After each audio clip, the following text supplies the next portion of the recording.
Good afternoon and welcome to this final session of envecon 2021. This afternoon we started with top strategy, especially in the UK, from treasury all the way down to management of an individual catchment, and then we went into number crunching studies to create the evidence. But we are in the session that's called How to be Heard in Times of Crisis.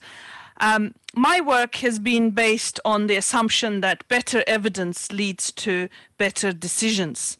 And Ian Bateman in session 2 this morning said, we're talking about better decisions. We're not talking about best evidence and best decisions. So let's get on with it. And I wholeheartedly support that sentiment.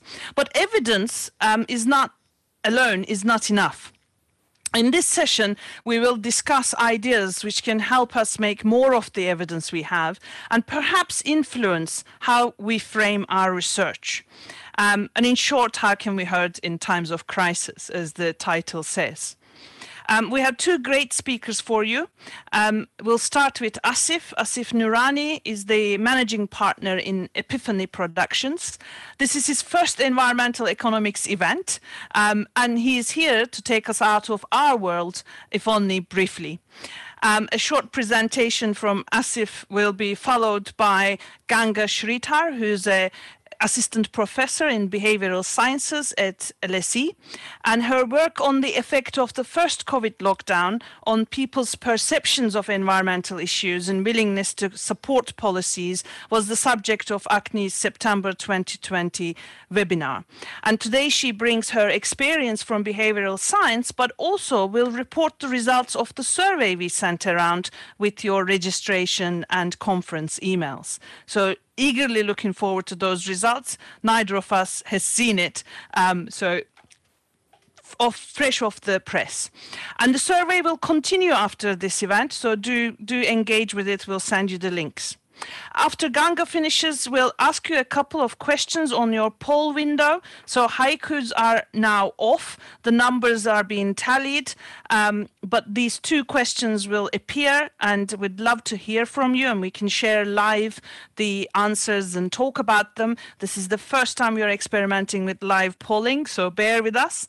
And then 5 minutes before 5, I will end the session and I will announce the winner of the haiku competition. So thank you very much for your attention for me. Now we go over to Asif. Asif. Hi, right. Well, thank you so much, Ece, for introducing this session. I mean, it's such a great thing to be part of today, because in a crisis we know learning is the most important thing we can do, but people don't seem to listen. And one of the reasons, I think, is that we live in a world where we get convinced of our own truths. And I think, there's a starting image here of a movie that you might be familiar with, Steven Spielberg's classic film, Jaws. And in Jaws, there's blood in the water. And he's got two experts coming up to him, Mayor Vaughan, and saying, we've got to close the beach. And his ears don't hear a word. And this, to me, is the sort of challenge that we've got to be dealing with. Because, to be honest, communication has always been an issue. I mean, we live in a world where there's so many routes to communicate. There's so much information out there. I know I've never been one of those people to think I need a lot more information, but the big problem is communication. And it's one of the most common issues in modern life, poor communication. And I think we've got to understand here that it's not about what we're saying, it's how we're delivering it. Because if we don't engage with people, they're just going to move on to the next thing. And in the past 12 months, what we've all been through as this very democratic disease has run across the globe, we've all had an experience with research and with engaging audiences that's become more complex and uncertain than ever before. I mean, everything's shifted, hasn't it? I mean, where we're working, space, the distractions that are there around us, the Zoom calls, this information overload. It's come across us all, and it's come across us without any time to really consider. We know these distractions are leading to fatigue. We're all trying to find new ways to communicate, learn new skills and new technologies. And as such, I think the pandemic also accelerated something. As it's accelerated a lot of things, it's not all new. Continuous partial attention. This was something that was picked up a lot in the last decade, actually, and people started realizing we very rarely give the same amount. I know I'm guilty of this, so I'll put my hand up to start with. We very rarely give the same amount of attention to everything we read, we listen to, we watch. We're very picky and choosy about that, aren't we? And it's not just this world that we've lived through in the pandemic. I mean, in 2019, the words fake news entered the Oxford English Dictionary. And the reason I've got this gentleman up on the screen is courtesy of the election in 2016, it had already entered our vernacular. We were already questioning everything out there. We were already asking, can we believe this? And, you know, it's always been hard to get to the truth, hasn't it? It's always been a challenge, but fake news has made it more unwieldy, more mendacious than ever before to find out what we can honestly believe in. And I think these shifts, these backdrops of the COVID pandemic and fake news, they're making us fall back on our instincts, back on what we know. And the truth is that when somebody comes to us with some information that challenges what we think, when somebody comes to us with something that makes us feel as if we don't know what we're talking about, rather than listen to what they've got to say, rather than challenge our assumptions, we get very busy trying to prove what we already know. And I think much better than me, the sage of Omaha, Warren Buffett, he came to us and said, what the human being is best at doing is interpreting all the new information so that our prior conclusions remain intact. We will find a way to stick with what we know. That's our instinct. That's what we're fighting with. And I think, you know, at Epiphany, at our company, we believe we're all producers now.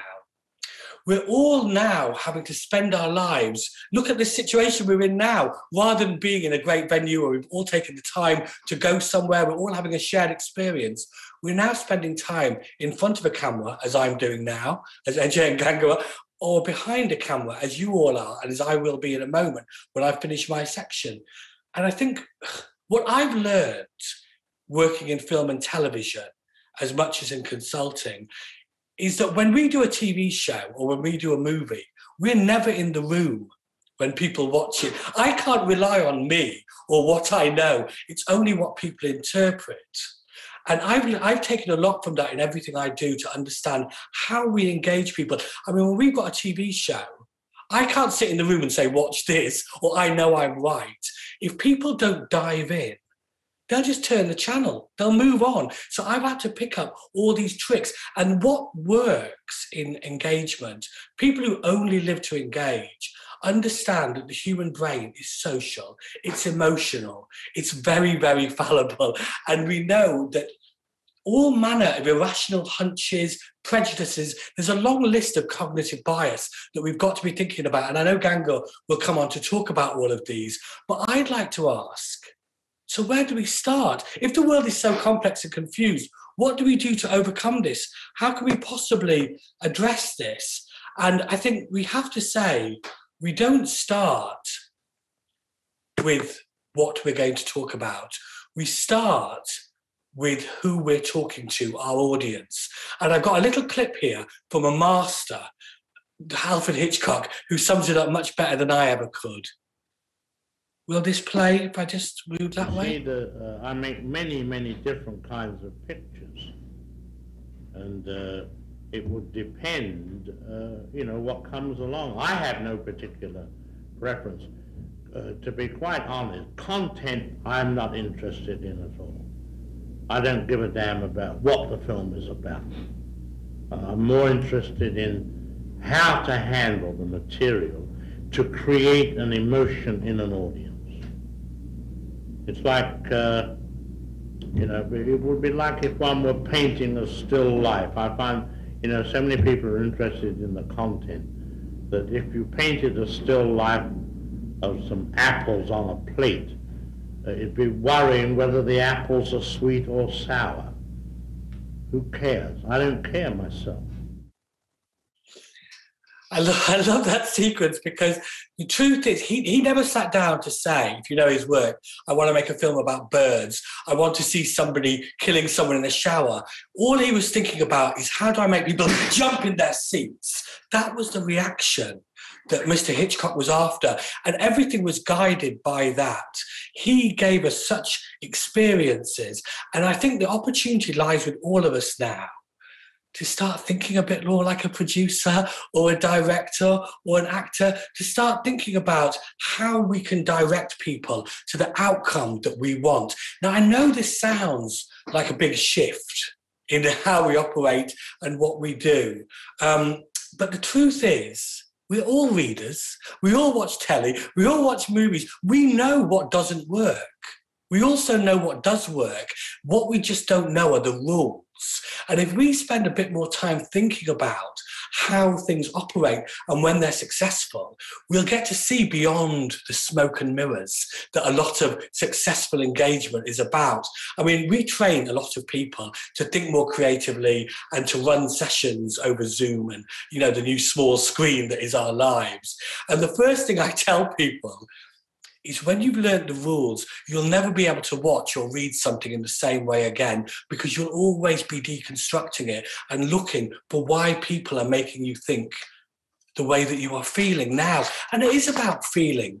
You know, great films make us feel things in a way that other things don't. And if we're looking to communicate our research, what's the feeling that we want out of this? What's the shift we want to take people on, as opposed to what's the evidence that we're working with? And, you know, there are so many, I'm sure there are some, you know, a lot of us who present out there a lot, who write a lot, and a lot of our habits, the face-to-face habits we've got, have often come from theatre. Theatre is big. Theatre is majesty. Theatre is about reaching those people in the gods, also known as the cheap seats at the back of the theatre. Whereas what we're doing now is working in this screen, this small screen. And there we can learn more from cinema or TV, where it's much more about natural. And please don't think that this is a limiting space. A cinema is not a limiting space at all. A screen is such opportunity to reach people. And if we think, oh, all I've got is my head, my shoulders, a chair, and I'm in a room. Well, if we think about it, there's so much we can do. I just want to click through to a shot of two white middle-aged men in a chair in a room. Now, if you recognise these faces, you will know that Ronnie Corbett and Dave Allen both wanted the same thing out of us. They wanted us to laugh, they wanted us to connect with them, but they did it in very different ways. And they didn't need a massive budget. They didn't need a huge support team around them. They just needed a chair and an outfit and a demeanour, a manner that helped them get to where they want to get to. And I think we can think about the character that we're connecting with people, and not just us, but the other people that we're working with and how they connect. And before I go and pass over to Ece, when we think about presenting in the digital world, storytelling gets mentioned a lot, doesn't it? And I'd love to talk to you about storytelling. It's something we could talk about for hours and hours. It's such a rich theme. But one thing that I notice is that people often think about storytelling as having very strict rules around it. They often confuse structure with story. If you know this gentleman, Columbo, the detective, if you're familiar with his TV shows, we found it was a detective, a baggy-suited detective. We found out who the murderer was in the first 5 minutes of the show. But that didn't stop us enjoying it. It turned it from being a whodunit to a battle of wits between him and the murderer. So we can give away stuff early on in our reports. We can tell people things that we think are so important we've got to leave them at the end, but we can grab their attention and then take them on another pathway, because we don't want to always be thinking about a fixed structure. We need to be thinking about the story. And as I say, we can talk about this for hours, but that's a little bit of a perspective from what I've learned, at least, from film and television, and how it can be applied in everything we do, whether we're writing a report or creating some content. So thank you so much. Ece? Thank you. Thank you very much, Asif. It's interesting that when we are the audience, we know which stories work and which don't. But when we become the presenter in a very serious meeting room, we just forget all that sometimes. And maybe we're just worrying too much about what our evidence says or how we present it and forget the underlying story. But let's go to Ganga a bit and see what the audience is feeling and what kind of pressures they're under in and what preferences they have. Ganga, over to you. Fantastic. Thank you so much, Ece, for having me here and allowing me to be part of this wonderful session. It's really exciting because I've often been on the side where I'm really worrying about how rigorous my research is. And then I realized there's so much research out there on actually how to communicate research.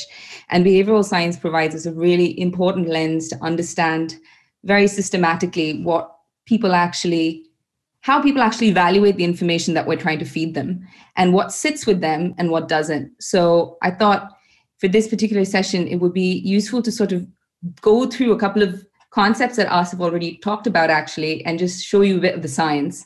And also sort of feedback what you guys kindly gave us in terms of your responses for the survey. So a big thank you to you guys for participating there. Really appreciate that. So I guess the three main principles I sort of wanted to think about, which also have a very practical element to this, is know your audience. I think that's the first thing actually Asif said. So we sort of like match there. Connect to your audience by matching your messenger. And lastly, tell new human stories. And let's start with the first one, which is know your audience. So I think this is an environmental economics conference, and most of us will be familiar with all the assumptions we make about what's a good economic agent, Homo economicus. And this is quite a popular way of representing him visually. Spock really analyzes everything, sits everything, updates everything quite rationally. And there's been a lot of revolution in the way we've thought about Homo economicus over the past 2 decades. And really, we've decided pretty much, at least a lot of the literature now has decided that he's just not Spock. He's actually Homer Simpson. So he's got like a bounded rationality, right? So bounded willpower, bounded self-interest, because actually Homer can be quite generous, but also limited attention and a lot of the other things as well. But I'd like to take that a bit further and say, actually, we're not just trying to communicate with Homer. We're also trying to talk to Marge and Lisa, and you know how different they are from Homer, right? And not just that, we're trying to actually talk to the whole cast, because most of the issues that we're dealing with are collective action problems over public goods or common goods. And really, it's not about convincing Homer. It's about convincing everybody. And that means we need to understand who everybody is, how we reach them, and what sort of modes of communication that they use, and what their biases are and what their limitations are, and also what their strengths are, really. So it's about really expanding our notion and getting to know the audience a bit more, right? So people rely on mental models. So while we've often thought that people sort of update rationally, they update in systematically irrational ways. And what are mental models? They're basically thought processes or ways of understanding the world. And when you receive new information, we fit that into our prior mental model. But when we do so, one of the most systematic biases where we've got so much good evidence now is that people are subject to confirmation bias. So they sort of update information on what they think, feel in the past. And this often leads them to avoid or dismiss information that runs counter to their worldviews because it's sort of uncomfortable. Right? It's sort of self-threat often even. And there's a good paper by Sunstein and colleagues who sort of explore this in the context of climate change, where they exposed people who were sort of climate change skeptics. They exposed them to information, which was either good news or bad news. The good news is that maybe the temperature wasn't increasing as fast as we thought. And the bad news was it's increasing faster than we thought. If you're a skeptic, that the temperature is not increasing as much is good news. And they found that for skeptics, they updated that good news and discounted the bad news. But it wasn't just skeptics. Also, climate believers did the same thing. So they discounted news which ran counter to their beliefs, which was they were less likely to update bad news, which was to them that the climate was increasing at a lower rate than previously thought. Right? So in the long run, what this can lead to is essentially polarization on the basis of your past beliefs. And especially in the context of a world with fake news, where we've lost traditional sort of gatekeepers and everyone's sort of creating and the master of their own content on social media, this can be especially challenging, especially because the algorithms are sort of giving you information which sort of fits into your prior worldview. So we're not operating, and maybe this was already happening before, if you think about gatekeepers of traditional media, right? But the scale and pace at which this is happening is, I think, a bit different now. And we've seen where people get news is really quite important, and that's also systematically changing. And this has implications for how you also communicate your research. So Asif's presentation talked about visual media, and really that's where the large increases are. So this poll was taken by the Reuters Institute for Digital News at Oxford last April. And they found actually the biggest increases across age groups was for people who were getting information from TV and as well as social media. Right. So in our poll, we asked you guys where your communication through your organizations was actually happening and where you think it would be most effective. So the red bar shows where currently media modes of communication are being used, and the purple bars show where you guys think it would be most effective.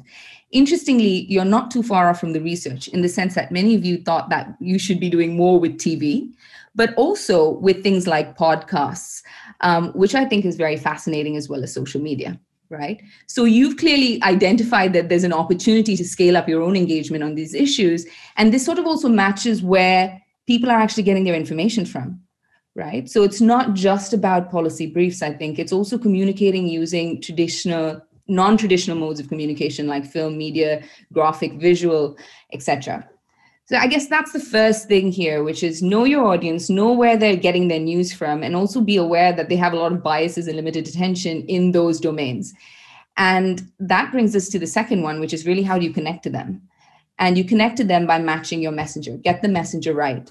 Who is a messenger? A messenger is someone delivering your information, and the source is basically what the source of that information is. So is that a trusted source is really crucial. And the reason this is important is partly because of this partial attention that we're giving information, right? We use a lot of heuristics to figure out whether this is information that we can trust and it's reliable, and whether it's worth our time to pay attention to this. And in that context, messengers are very important social cues that allow people to fit information into their past mental models and frameworks. So we asked you guys who were, in your opinion, the most effective messengers for environmental communication. This is a ranking on a Likert from 1 to 7, and we found that you thought that climate environmental scientists like us, no confirmation bias there, are the most effective messengers, right? And this is pretty, I think I take that for granted for sure. I think that because they know the science, they're the ones with the most information, right? Soon after them were actually celebrities, according to you guys, and then came friends and neighbors, so peer groups. And politicians were really right at the bottom of that trust ladder, right? Which was interesting because nowadays we used to Boris sort of giving his briefings from, from the newly refurbished office. So, so I think this is quite interesting. And the important thing is there's a range of messengers here at your disposal, right? And you do think that scientists and activists are the sort of up there. So what does being a good messenger mean? The literature shows that basically 3 aspects are really important. One is the messenger credible, right? And if they're credible, they're more likely to be trusted, which means you pay attention to them more. The second is, are they likable? Are you just someone that you like? So this is an affective dimension, so that you connect with them emotionally. And the last one is similarity. We're social beings, we tend to like the tribe that we belong to, and we do look out for who is in our in-group. So we tend to know that people cluster amongst those quite similar to them. And that similarity, of course, can be along many, many different dimensions, right? So if you pick messengers who are perceived by your audience to be credible, likable, and similar, you're more likely to strike a chord, is what the research shows. But not always in the direction that you expect, which is why we need good research. So this paper I found interesting. It was conducted in the US, and they found when they framed climate change as a security issue, because of migration and resource war, for instance, they found that when that message came from a Republican source, it reduced the perception amongst their respondents that climate change research was driven by political motivations. When they replicated a similar framing with Democrats being the messenger and largely coming from national security as well as non-national security issues, they didn't really find many effects. In this case, it's interesting because this is an unexpected messenger. And that's actually what a couple of other studies find as well. So when findings come from unexpected messengers, especially for issues which are quite politicized and polarized, as is climate change in the US context, people can sometimes pay more attention because the messenger is unexpected. They attribute the message to be more credible, which I think is really fascinating, right? Because you wouldn't typically use that messenger in the first place. An important recent research finding, which I think is really great, which has come out, is around behavioral consistency. People who find there's an action behavior gap, so when advocates are not really living out their own recommendations. So for instance, if you're flying and if you're eating red meat and then asking for people to, implement climate mitigation policies, that people, if they sense there is this behavior advocacy inconsistency, it tends to reduce support for climate policy.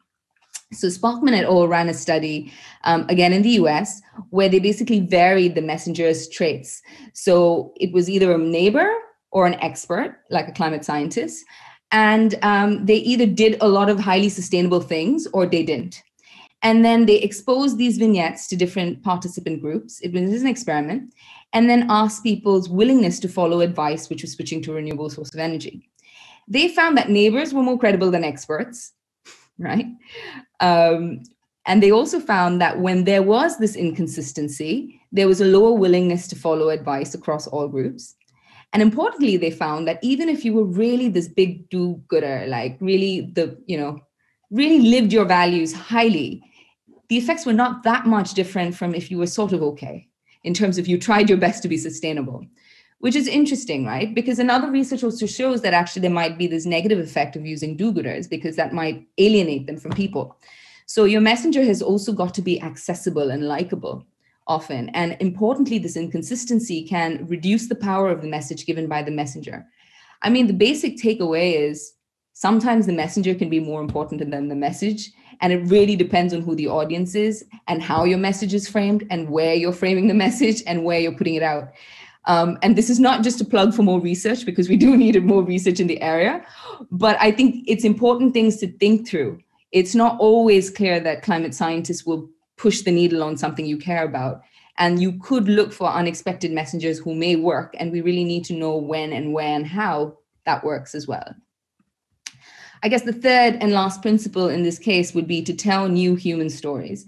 I think especially for something as big and complex like climate change or mass extinction, it's sometimes difficult for people to connect and understand what their own role is in causing these big outcomes are. So often stories can help make that quite tangible and relatable, especially if you add a human element in. Stories can induce more emotional engagement and transport people better. So other studies also show that when stories are presented in a narrative format, they can be more memorable as well. What is a story? I think we'll have to get more education from Asif on this, but reducing it to structural element, not just joking, but important elements of a story is typically, especially for science communication, would be to describe what the problem is, lay out what the cause of the problem is, what the consequences are of that problem, and the solution. So really having a call to action, using some sort of a relevant cast of characters. An important emotional element is basically this conflict.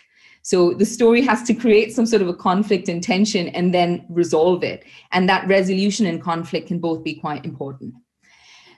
So we found through our own research that stories stick, and if they're novel, if they bring a human element into the problem, because it becomes more relevant to people. People are automatically curious about what other people are doing, right? So if you make it more human, that often works.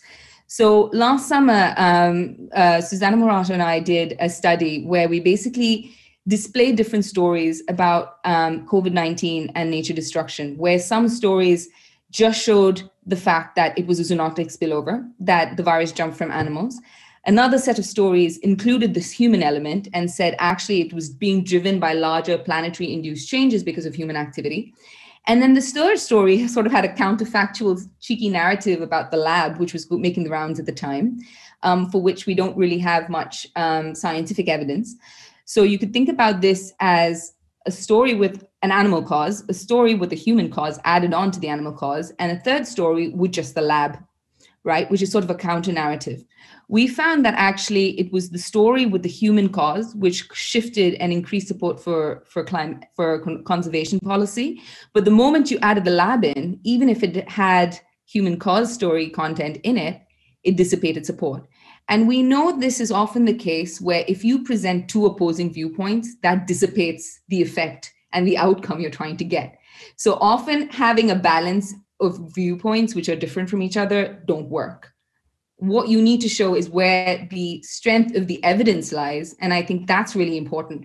So we know from other experiments, for instance, when you communicate that there is a consensus in the science about this, that sort of offsets this effect of polarized viewpoints. But importantly, if you just say that this is one view and then this is the other view, often there's not going to be much of a behavioral impact or perception change or belief change at all. Interestingly, we found that these stories were also the less well-known stories. So stuff that scientists and policymakers were really pushing, people in our sample said that we actually didn't know it was rated as the most unfamiliar, which is another reason I think this could have worked.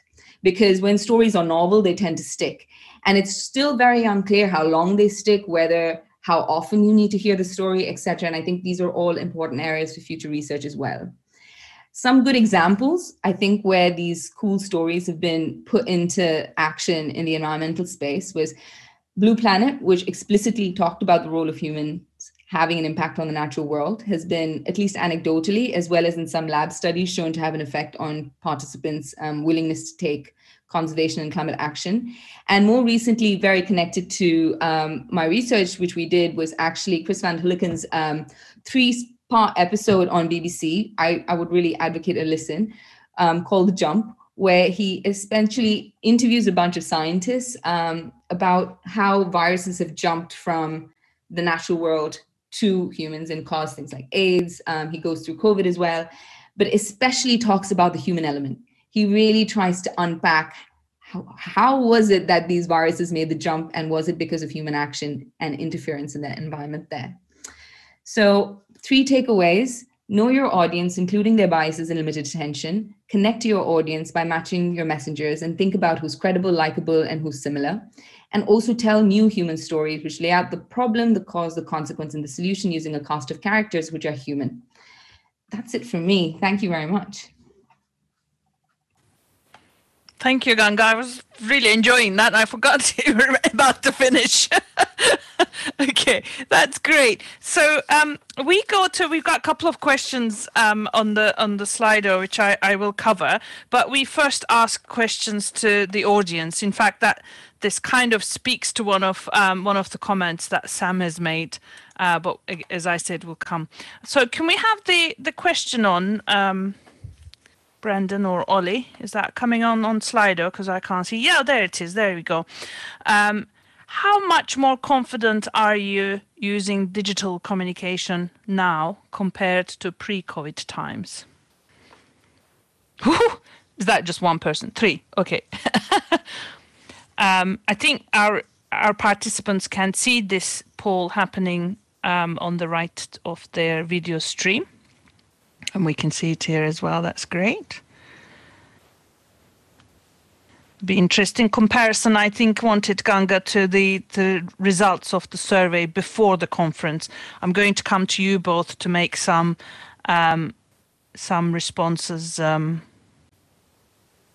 commentary on the bar charts that we're watching at the moment.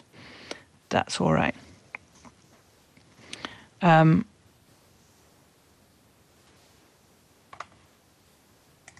Excellent. What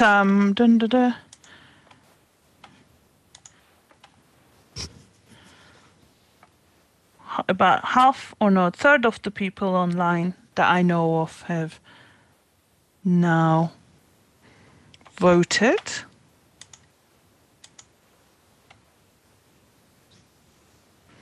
I voted too.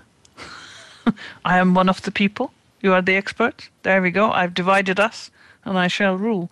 Do you want to? Sorry. Well, yeah. Well, if you can find the link, sat here all day between two monitors, so I've gained some skills here today in addition to environmental economics. Do you want to say something, guys? Does this surprise you? Does this not surprise you? Is this your shared experience as well? What does this mean for future communication?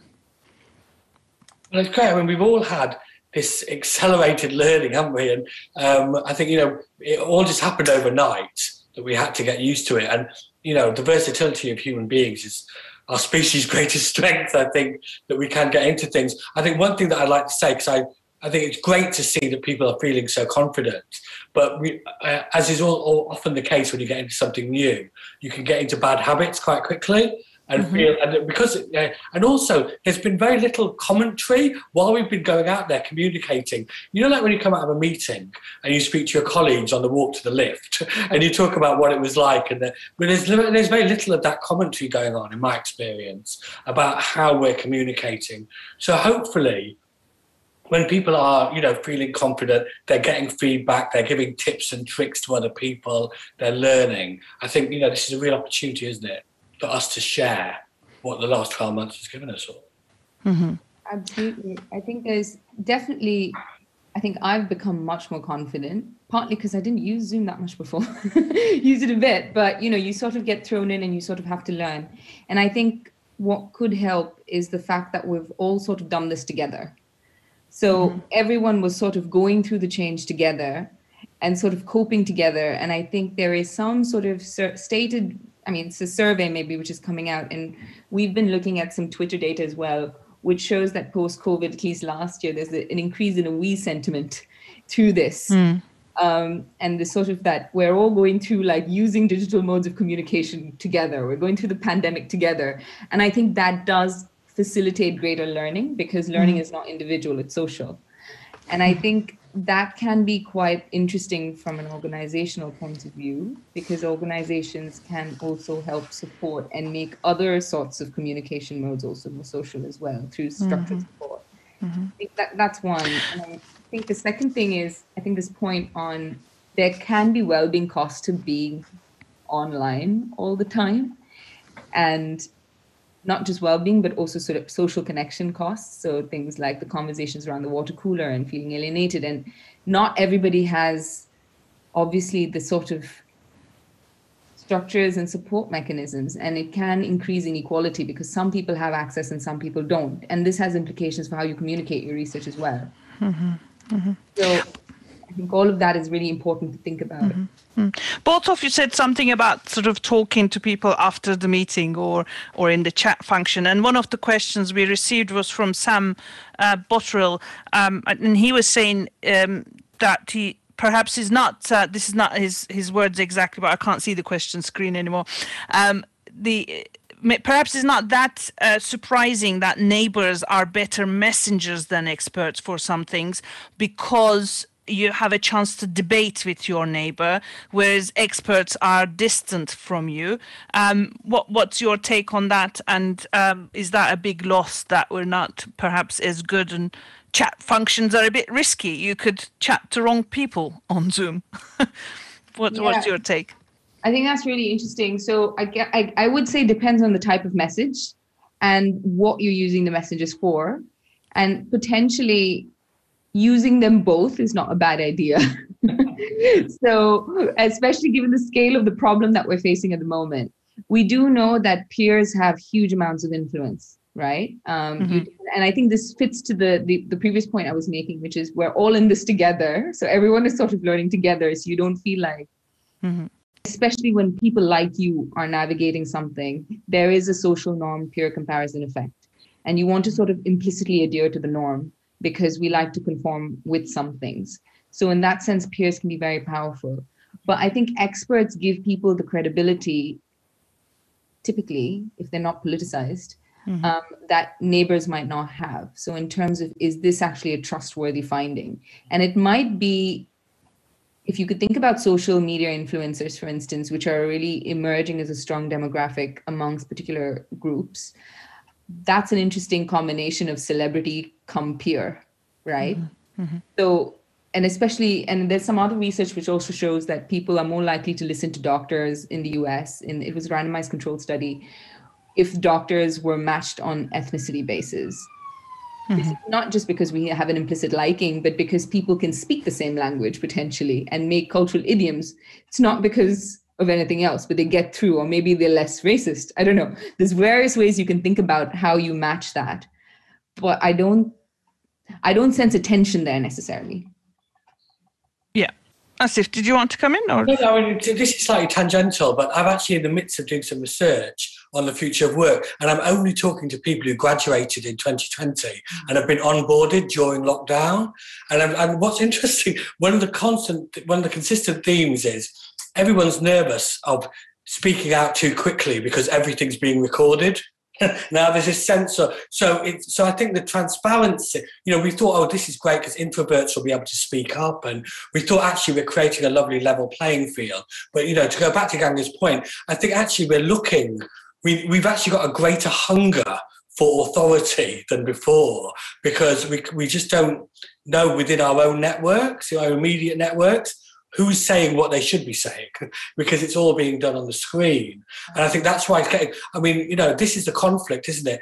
Is it a neighbour? Is it someone I don't know? And the tension is neither of them is better than the other. We need both. We just need them on separate occasions. And we have to work out how to embrace that paradox in our own communication planning, because we can't reach people with only one channel. True. I quite liked, Ganga, when you said there's the sort of we joy emerging from this, because we've shared such joint experiences in the last year. And I've seen this in environmental economics since the 90s. In the 90s, there was a very clear distinction, in my work at least, between the regulator and the regulated, between business and public sector, and everyone had their roles and there were loggerheads. It's more often perhaps than I see these days. But I've had a very good day, so maybe my perception is I'm very optimistic today. But I wonder whether that's something that we are observing in that are we getting closer in that when it comes to trying to find collaborative solutions to our common problems? Or are we a group when it comes to COVID, but when it comes to our jobs, we're going to forget that common experience? Whilst you ponder that, I can ask you a popular question. Harriet and Rob Fraser pointed out that not everybody can be an effective communicator. How do you find the effective communicator, and do you see a role for artists in this world and in communicating research? In this world, I mean environmental economics, of course. In the world, yes. Yes. Definitely. I asked too many questions in one, but there we go. Interesting. Gus O'Donnell, the El Cabinet Secretary, he wrote a really good piece at the end of last year about how what was missing in Cabinet Office was social science. Even before we jump to, wacky artists, it's just the empathy that Ganga and I have both talked about with the audience and understanding what makes people tick. So I think, there's small steps. We don't need to jump straight away to making a movie, but we can all start to learn some of the cues that are involved in successful communication through the small screen in particular. Yeah, and I definitely think participative art is really important. I think definitely there's been, and I think the big challenge there is, in terms of answering how it works, is the evaluation of this, because it's often also experienced collectively. So if you imagine going to a museum or going to a theater, there's an element of this. So I haven't seen many evaluations of that, and I've been trying to do one myself. So if you have one for me to evaluate, please tell me. I would love to do that. But largely, I think the biggest evidence comes out of mass media. So things like movies, radio programs, etc., where there's been a couple of good randomized control trials which show, and TV serials, having quite large effects in terms of fertility rates, reported feelings of belongingness, togetherness. That one was from, I think, Rwanda. The fertility rates is from Brazil. So there's a couple of good quasi-experimental and RCT sort of studies in that media space, I think. So broadly, definitely yes.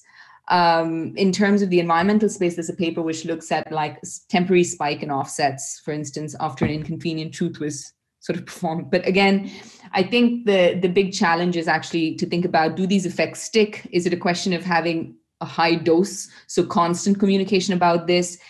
Because I think a lot of it is the novelty aspect, and maybe the novelty thing fades and people go to some baseline. So I think long-term evaluations are key. In terms of the we-ness, I think it's really, the optimist in me is like, yes, we're all in this together. But then there's also evidence around polarization, right? There's also evidence on that front. So those two are at odds with each other. So it's not fully clear around what's happening. There does feel, at least in the environmental space, there's an increased appetite for action on climate change through what people are saying. So, now, whether that's matched by action is not entirely clear, because we've seen as soon as lockdown was lifted, there's a spike in emissions, right? And it's difficult to, expect that emissions will immediately drop just after COVID, But I don't know. It feels like that's a really open space. And I think the next period will be really crucial to think about whether there are actually impacts on the environment which reflect any feelings and conversations about I-ness, we-ness, and whether that's actually matched with action and policy change. Okay, so a couple of, we've got one more poll question, but before we come to that, I want to pick up a couple of questions in the chat together. One is related to this sort of when to use artists, but also when to use communication, when to start thinking about communicating your evidence. My fear is that sometimes we leave it to too late. We sort of slap it on at the end, do a nice infographic after your project, put it out there and hope that everyone will like it on Twitter. Is there something we should be thinking about sooner, and what are the advantages of thinking about it sooner? Related to that, Silvia Ferrini said, this is very interesting talks, but she'd like to know how researchers can learn to communicate more effectively. We are trained to do our best at science, but communication is a cross-discipline skill, never properly taught. And that's in there lies the tension, is that it's cross-discipline. And like Google, the T-shape, the individual of the future who will be an expert in the vertical in one area, but be able to do cross-disciplinary boundary thinking. I think this is a great example of the need for that T-shape in everyone, in whatever level we're at, whatever sector we're in. Now, we can't rely on a lot of the crutches that we used as well in communication before at work. Like, we would all go to a meeting, right? There's an investment in that already. Right? We stand up in front of an audience, we're having a shared experience. A lot of that's gone away. So we have to go back to learning some principles. And I think, to answer the question, rather than thinking that this is a flash in the pan, quick thing to learn, I think you learn some principles, and from that you learn how to do it. If you just learn one or two tricks or tips, you could end up just adding those in, like some people add a nice picture at the end of a document to say, right, well, that's it, job done. When in fact we need to start by thinking, as Ganga and I both said, start with the audience. What's the outcome we're looking for from their hearts and their minds? I think that's really important in terms of what's the point of your research. Is it to change a particular policy decision?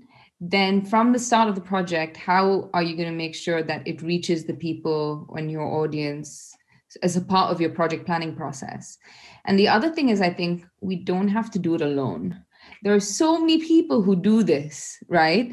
So it might be that we have to make that a focus of projects in terms of funding or something, but really collaborate with people who are specialists in this and work with them to communicate that, and think about doing that from the start of the project onwards, maybe, rather than maybe just a thing at the end, as Ece and Asif were saying. I think collaboration and actually like building it into project objectives could be quite, and also like actually measuring it, I guess, in some way, qualitatively or quantitatively, like how do we know this reached the people? Like, could be a question of how many people we spoke to or tracking them across time. I don't know. It's just me brainstorming, but I think that could all be useful ways to at least start that conversation. There's actually a very quick question on from Catherine Glass saying, are you familiar with any work that analyzes real opinions relevant to environmental issues on social platforms? So some tweets, I guess, words, etc. That came just to what you just said. So I thought I ask. Yeah. I think there is some stuff coming out in various. I think last year there was a paper in the ERE special issue, which looked at actually conversations around nature versus pollution issues. And there is stuff, so we are just doing some research. I'm doing this with my MSc student, another colleague from PBS, where we were looking at were COVID-related tweets also mentioning climate change. And we found that very few of them did, like less than 1% of COVID-related tweets from our sample also connected it up to climate change, which I think is really interesting, given if you actually look at what caused COVID, a lot of the science suggests that it's a zoonotic spillover. The fact that there hasn't been, there's been some conversation about it, but I don't know what the policy impact of those conversations have been. That's interesting. Okay, well, let's go to the second poll that we have, second and final poll that we have for our participants. And that is the question of how engaged is your audience now compared to pre-COVID-19 times? We want to, I guess, bring it to what Asif said at the beginning. Don't think about what, think about who. See if we're positive about our audiences. Well, before Asif, Alfred Hitchcock said it. So he didn't have anything against birds. That's good to know. Actually, some studies have shown was there a spike? There's a paper which looks at whether there was a spike in demand for owls after Harry Potter. Oh, oh really? Well, you see, once again, it goes, as you said, Ganga, it shows the power of that screen. Like if we do get a TV show on side, like that's why rather than direct thinking like an advertiser or thinking like someone who does short form communication, I don't think, from my personal experience, running campaigns with the NHS and people is not as valuable as thinking like a long form communicator, because a story has layers, and you've got to be able to move within those levels rather than just have one when people say I need my communication to be clear, clarity is a hygiene factor. Of course it's going to be clear. We've got to move beyond that, I feel, to really engage people. Yeah. That said, I'm just looking at the paper now, and they're clear. It did not have a noticeable impact. Oh, right. On the market. But more broadly, I agree with what you're saying. That's quite a powerful way. And I guess that's the question, right? Like, is it a consistent message? Is it a strong impact? Is there access? There are so many factors. Yeah. So I think just the communication is one piece of the puzzle, but it can be a very important one. Exactly. And the enabling, that's where the behavioural science really comes into play, isn't it? What are we enabling people to do? Yeah. But no, that's a specific challenge. Oh, this is quite an interesting mix. So, almost, what you want to say? So we have more of the more, but not as striking a difference as digital. We're not obviously linking the two questions anyway. We're not saying that just because we get better at using the digital environment where we spend more of our time now, that our audience is going to be more engaged. Although I know some organizations who are changing the dates for launch of their reports to before 21st of June, because they're concerned that however engaging their results are, they may not find any audience in place to talk about it around that time. Everyone's going to be in the club. Although it is data specific, not date specific. So, oh my God, head to head. The more we talk, the more the hotter the competition gets and the answers. So what are your findings about engagement of the audience? Are they captive? Is that why they can't go anywhere, or has the kind of interest in environmental things increased? I don't know, actually.